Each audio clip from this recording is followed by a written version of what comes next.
It's easy to think that wealth only begins when resources are plenty, when the bank account is overflowing, and when opportunities are laid out neatly before you. But the truth is, some of the most extraordinary ideas and greatest fortunes have been born in seasons of scarcity. When you don't have much, you're forced to stretch your imagination. Scarcity sharpens your mind, it makes you resourceful, and it pushes you to discover leverage you never would have found in comfort. The mistake most people make is seeing scarcity as a curse when in fact, it can be a tremendous blessing. I remember when I had very little, more month than money, as they say.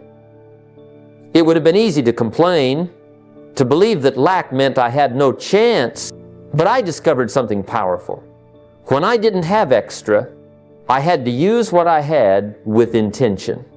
I had to learn how to make $1 behave like $2. I had to use my mind, not just my wallet, to solve problems.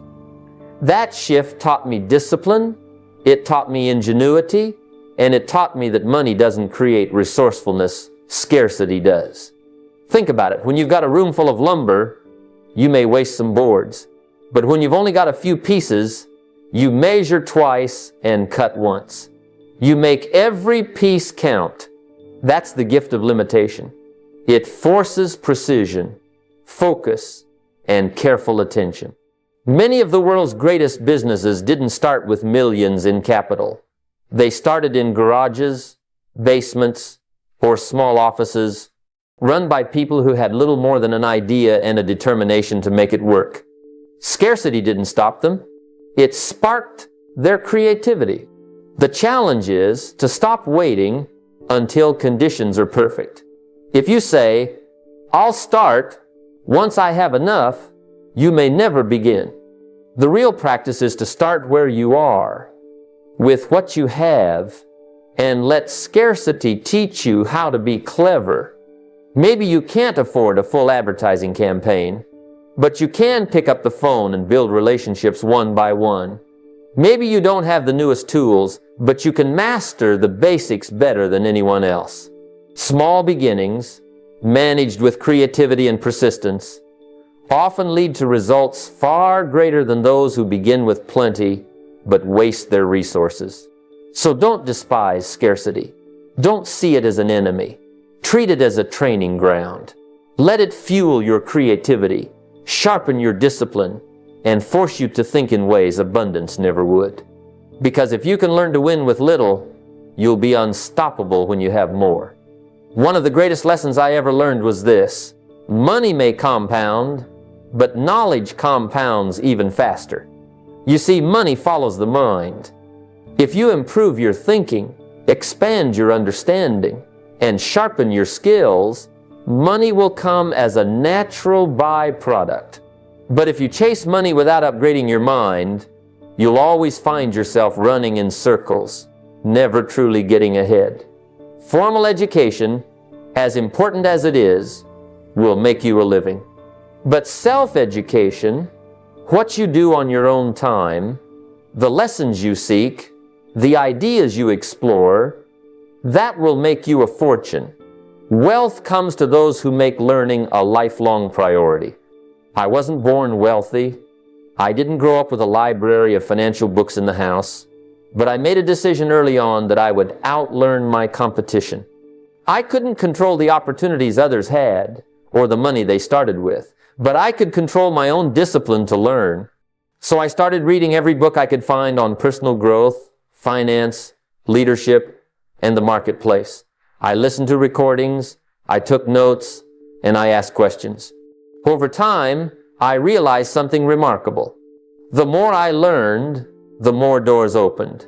The more I understood, the more opportunities began to recognize me. It doesn't take hours and hours each day. Even 30 minutes of focused learning daily can change the trajectory of your life. Imagine reading 10 pages of a good book every night, or listening to a financial podcast while driving to work, or reflecting for a few minutes each morning on a principle that could change your behavior. That kind of consistent input compounds over weeks, months, and years until you find yourself making smarter decisions, seeing opportunities others miss, and moving faster toward your goals. And here's the truth. The marketplace rewards value. Value is created by knowledge applied. If you can solve bigger problems, you'll be paid more. And if you want to solve bigger problems, you've got to learn more about people, about business, about money, about yourself. Self-education puts you in a position where wealth begins to chase you instead of you chasing it. So think of learning as rent, the daily rent you pay for a wealthy life. Pay it faithfully every day.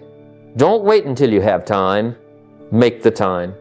Because when you prioritize learning, you're not just filling your head, you're building the foundation for fortune. Wealth begins with what you know. And what you know is always within your control. The real purpose of wealth isn't just comfort. It's freedom. Too many people work hard just to buy nicer clothes, fancier cars, or a bigger television. And there's nothing wrong with enjoying the rewards of your labor, but if all you do with your income is spend it, then you've simply traded time for things. The greater purpose of money is to create choices, to give you the freedom to live life on your terms, to buy back the hours you once had to sell. When I was younger, I thought money was just for spending.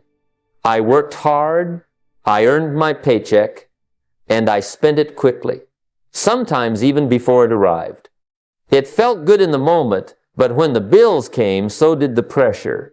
That's when I realized wealth wasn't about having more things, it was about having more freedom. The man who learns to use money to buy freedom instead of just possessions is the one who truly wins the game. Every extra dollar you earn has a job to do. You can send it to the past by paying off debt. You can send it to the present by spending it. Or you can send it to the future by investing it. The wisest path is to put as many of those dollars as possible into your future. Pay off your obligations. Yes, but then begin to build assets. Stocks that pay dividends, real estate that provides income, or businesses that generate cash flow without requiring your constant presence. That's how you shift from working for money to letting money work for you. Think of each dollar as a tiny employee. When you spend it, it's gone. When you invest it, it goes out and finds more dollars to bring back home. Over time, an army of well-deployed dollars will be working for you 24 hours a day, while you sleep, while you travel, while you spend time with your family. That's freedom. That's the point of wealth. Now, here's the beauty of it. You don't have to wait until you're rich to begin buying freedom. You can start with the smallest steps. Use a portion of your next paycheck not for entertainment, but to reduce a debt or purchase an asset. It may not feel like much in the moment, but every dollar saved is a little piece of freedom purchased. Over time, those pieces add up, and one day you'll look around and realize you're no longer trapped by the clock, no longer chained to the job. You've built a life where your time is finally your own. Wealth isn't about luxury, it's about liberty. And the smartest thing you can do with your income is to use it to buy back your freedom. No wealth is ever built in total safety. If you're waiting for guarantees, you'll be waiting a very long time. The truth is, the comfort zone might feel safe, but it's also where dreams go to die. The purpose is not to avoid risk, but to learn how to manage it, to take the kind of chances that stretch you without destroying you. Growth requires courage, and courage means stepping into the unknown with preparation, not with blind hope. I remember early in my career, I was terrified of making a wrong move with my money. I thought if I just held on to what little I had, somehow it would grow by itself. But holding too tightly doesn't multiply anything, it just preserves what is, until inflation or circumstance slowly erodes it away. What changed my life was realizing that the marketplace rewards those willing to take risks, but not foolish risks, not reckless gambling, but educated, calculated moves. That's why the first step in managing risk is always to study. Don't put your money or your time into something you don't understand. Before I invested in my first business venture, I spent countless hours learning, asking questions, talking to those who had already succeeded. Knowledge reduces risk. Ignorance magnifies it. Many people lose money not because opportunities are bad, but because they jumped in without first doing their homework. The second step is to diversify. Don't put all your eggs in one basket, no matter how shiny that basket looks. Maybe you invest in a little real estate, a few stocks, a business, and your own education. That way, if one thing fails, it doesn't take you under with it. Diversification is a shield against the unpredictability of life. And third, never bet more than you can afford to lose. If the worst happens, you should still be standing, still able to try again. I've seen people put everything into one deal, hoping for a quick win, and when it didn't work out, they lost not only their money, but also their spirit. Don't let that be you. Be bold, yes. Step out, yes. But step out with wisdom, with balance, and with courage. Risk is the price of growth. You can't cross the ocean by clinging to the shore, and you can't build wealth by clinging to safety. So study, diversify, and take your chances with intelligence. That's how you turn risk from an enemy into an ally, and that's how you build the courage to grow. One of the great thieves of success is not failure, it's fatigue. Not the kind that comes from physical labor, but the kind that comes from making too many small, unnecessary decisions every single day. The mind only has so much energy to give, and when you spend it all on trivia, you're left with little clarity for the choices that truly shape your life. The wealthy understand this principle. They simplify the routine so they can multiply their results. I learned early on that mental clutter is the enemy of progress. There was a time when I would try to control every little detail of my day. What should I eat for lunch? Which shirt should I wear? Should I move money into this account or that one? By the end of the day, I was exhausted, not because I had made big moves, but because I had burned energy on 100 little things that didn't matter in the long run. That's when I realized that the key was to automate and simplify, to build systems that made the small choices automatic so I could save my best energy for the big ones. Take money, for example. Instead of deciding every month whether to save or invest, I set up automatic transfers. The moment income arrived, a portion went straight into savings, another into investments. No emotion, no debate, no wasted willpower. It happened on schedule, whether I felt like it or not. That one act of automation removed a decision I would otherwise face 12 times a year, and it made my financial growth steady and consistent. Think about your daily routines. Many successful people wear the same style of clothes every day, not because they lack variety, but because they refuse to burn brain power on something insignificant. Meals, schedules, even morning routines can be streamlined. When your small decisions are simplified, you free up precious mental energy for decisions that truly matter, like where to invest, how to expand your business, or how to deepen your relationships. It's the law of priorities. Every yes you give to trivia is a no to something important. By saying no to endless little choices, you create space to say yes to wealth-building opportunities. And once you experience the freedom of mental clarity, you'll notice how much sharper your thinking becomes. You'll notice that you don't just make more decisions, you make better ones, the kind that compound into real results.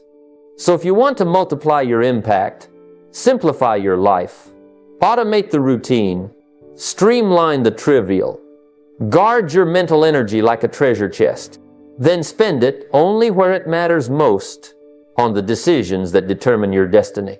One of the greatest traps people fall into is lifestyle inflation. It sneaks up quietly. You start making a little more money, and suddenly The car in the driveway doesn't look as shiny as it used to. The neighborhood you live in feels a little too modest. The restaurants you once enjoyed no longer seem fancy enough. Before long, every increase in income is matched, or worse, exceeded by an increase in spending. And that's why so many high earners stay broke. They look rich, but they're not. I remember when my own income started to climb. The temptation was powerful. I thought, now I can finally buy those things I've been eyeing. And for a time, I did.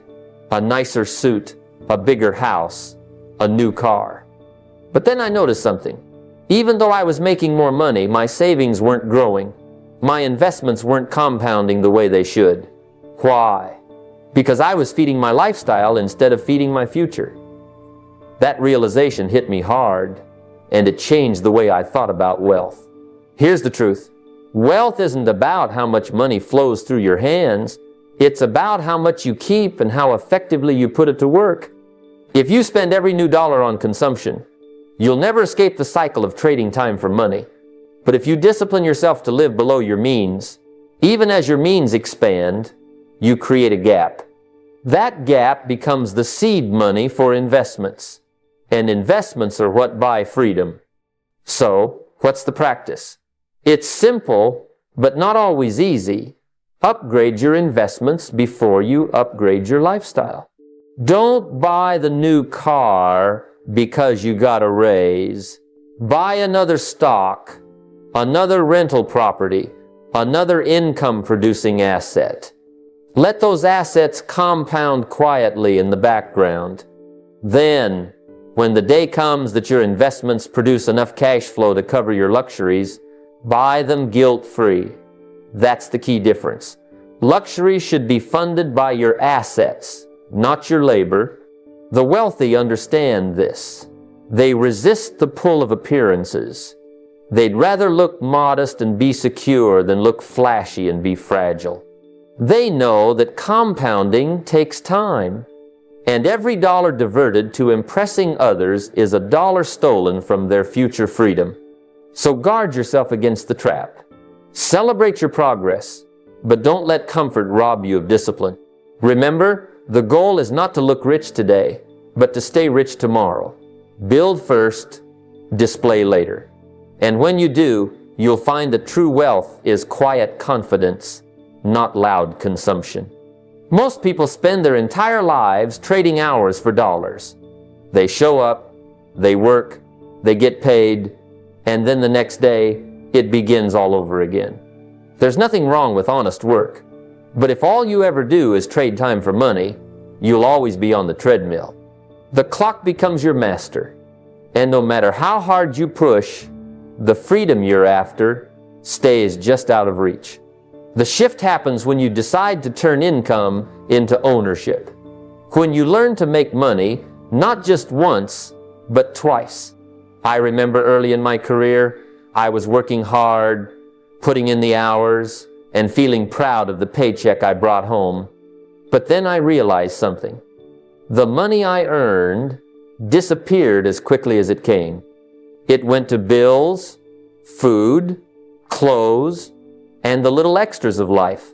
At the end of the month, I was right back at zero, waiting for the next paycheck. That cycle is endless if you let it be. The turning point came when I decided that every paycheck should do more than keep me afloat. It should be planting seeds for the future. Here's the philosophy. Your earned income should be converted into ownership. Ownership is leverage. When you buy a share of stock, when you purchase a rental property, when you acquire equity in a business, or when you create intellectual property like a book or a course, you are setting up a system where money works for you even when you're not working. That's what separates the wealthy from the rest. The wealthy use their labor to buy leverage, while others only use their labor to survive. And here's the practice. Take a portion of every dollar you earn and direct it toward ownership. It doesn't have to be massive at first. Maybe it's a small investment in an index fund. Maybe it's a few $100s saved towards your first property. Maybe it's spending your evenings creating something that can be sold over and over again without you having to redo the work. I once took the time to put my ideas on paper, and that one effort turned into books that paid me again and again for years. That's the magic of ownership. You work once, but you earn twice, 10 times, even 100 times. So don't fall in love with wages. Wages will keep you busy, but ownership will set you free. Ownership is the bridge from labor to leverage, from survival to wealth. Make it a rule that your income doesn't just pass through your hands, it buys you a piece of something that endures. That's how you move from working for money to letting money work for you. It's funny how often people think that wealth is built through some secret, some big win, or some exciting move that nobody else knows about. They imagine there must be a hidden key, a stroke of luck, or a dramatic moment when it all comes together. But the truth is far less glamorous and far more reliable. Wealth is built in the boring moves. It's built in the daily, steady, repetitive habits that don't make headlines, but compound quietly in the background until one day they change everything. I remember when I first started to understand this, I wanted results quickly. I wanted to see my efforts pay off in big, dramatic ways. But the truth was, every time I looked for shortcuts or excitement, I ended up losing more than I gained. It was only when I turned my attention to the basics, budgeting carefully, saving consistently, and investing regularly, that my financial life began to stabilize and grow. And I'll tell you, it wasn't thrilling. Nobody applauded me for moving money into savings. Nobody was impressed when I reviewed my accounts each month. But over time, those simple actions became the foundation for everything else. The philosophy is simple. Boring builds billionaires. The broke chase excitement, gambling on the next hot tip, splurging on what looks good today, or making decisions in a rush. The wealthy, on the other hand, fall in love with discipline. They budget, they save, they invest. It's not flashy, but it works. They know the game is not about excitement, it's about endurance. So here's the practice. Automate your investments so they happen without emotion, without delay, without relying on willpower. Every time income comes in, a portion should be set aside and invested automatically. Review your net worth monthly, not because it will shoot up overnight, but because tracking progress keeps you accountable and reminds you that the little steps are adding up. And then, and this may be the hardest part, stick to your plan, even when it feels slow, even when it feels dull, even when everyone around you is chasing something flashy. Because here's the secret. The boring path eventually becomes the exciting one. At first, it looks like nothing is happening. Then, years later, people look at you and say, "How did you do it?" And you'll smile because you know the truth. It was in the boring moves. Budgeting, saving, investing, quietly, steadily, relentlessly. The broke keep chasing thrills, the rich keep building foundations, and at the end of the road, one has stories to tell, and the other has wealth that speaks for itself. Stick with the boring moves, because boring works. One of the greatest misconceptions about money is that discipline magically arrives the moment you have more of it. People say, once I get that raise, I'll start saving. Or, when I finally hit 6 figures, I'll be smarter with my money. But here's the truth. Money doesn't change who you are. It magnifies who you already are. If you're careless with $100, you'll be reckless with 10,000. If you can't manage a small paycheck, a bigger one will only expand the chaos. Wealth isn't about how much you have, it's about how you handle what you have right now. I learned early that the time to decide your financial habits isn't when you're flush with cash. By then, emotion has already entered the picture, excitement, fear, or pride. and emotion is a poor financial advisor. The better approach is to pre-decide, to make the money decisions before the money arrives. The poor wait until they're holding it in their hands, and by then it slips right through their fingers. The wealthy make plans first. They know exactly what they'll do when that next paycheck, that bonus, or that investment return shows up. The practice is simple, but powerful. Decide right now, before you have it, how you'll handle your first $1,000. Will you save it? Will you invest it? Will you use part of it to build a skill that increases your future earning power? Then go further. Plan for your first $10,000, your first $100,000. Pre-decide before you're in the emotional storm of holding it. Because once the money arrives, it will come with temptation. You'll suddenly see things you need to buy. You'll feel pressure to spend in ways that look good to others. But if you've already set the rules, you won't have to think. You'll simply follow the plan you made in a calm, rational state.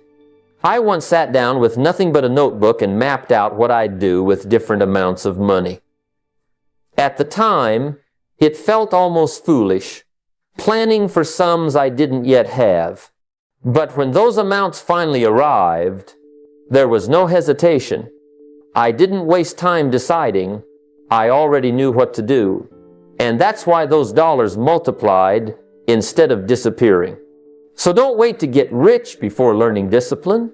Practice now, while the numbers are small. Make the plan before the money comes. Because if you master small sums, larger ones will find you, and you'll be ready when they do. Most people think wealth begins the day they finally have a lot of money. They say, when I get that raise, then I'll start saving. Or, when I hit 6 figures, I'll learn to invest. But that's not how it works. Wealth doesn't wait for you to have more. It waits for you to get better. Money simply magnifies your habits. If you're careless with $100, you'll be reckless with $10,000. If you can't control a small paycheck, a bigger one will only expand the chaos. Wealth isn't about the amount, it's about the management. I remember a time when I was barely making enough to cover the basics. It would have been easy to tell myself that financial discipline could wait until I had more. But I realized if I didn't master the small amounts, I'd never be trusted with larger ones. So I started treating every dollar as a seed, even the little ones. That shift in thinking changed everything. The poor wait until the money arrives before they make decisions, but by then it's too late. Emotion takes over. The excitement of holding cash, the temptation to spend, the pressure to keep up with others. It clouds judgment. That's why so many who suddenly come into money, whether through a raise, a windfall, or even the lottery, lose it just as quickly. They didn't have a plan. The wealthy, on the other hand, decide in advance. They know exactly how the next dollar, the next 1,000, or the next 100,000 will be handled before it ever shows up. So here's the practice. Sit down and write out your decisions now. Decide what you'll do with your first $1,000. Maybe a portion goes into savings, a portion into investments, and a portion into skill development. Then decide how you'll handle your first $10,000. Will you clear debt? Will you buy assets that pay you back? Finally, plan for your first $100,000. What percentage will you reinvest? What will you protect? What will you grow? Pre-decide now, so when those amounts arrive, you won't be swept away by impulse. You'll simply follow the plan you made with a clear head. I once sat at a small desk with nothing more than a notebook, planning how I would divide money I didn't even have yet. At the time, it felt almost foolish. But when those dollars eventually came, I didn't hesitate. I knew exactly where they were going, and because of that, they multiplied instead of disappearing. So don't wait to become wealthy before you practice discipline. Start with what you have, make the plan now, and when more comes, you'll already know what to do. That's how you practice now and prosper later. Most people think the road to wealth must be complicated. They believe it requires 100 strategies, endless juggling, and some kind of secret formula known only to a few. But that's not how the wealthy operate. Wealthy people don't complicate the process, they simplify it. Complexity may look impressive, but in reality, it kills progress. The more moving parts you have, the more excuses you give yourself to hesitate. Simplicity, on the other hand, creates clarity. And clarity creates action. I've seen people spend years hopping from one strategy to another, chasing the latest tip, the newest system, or the next hot investment.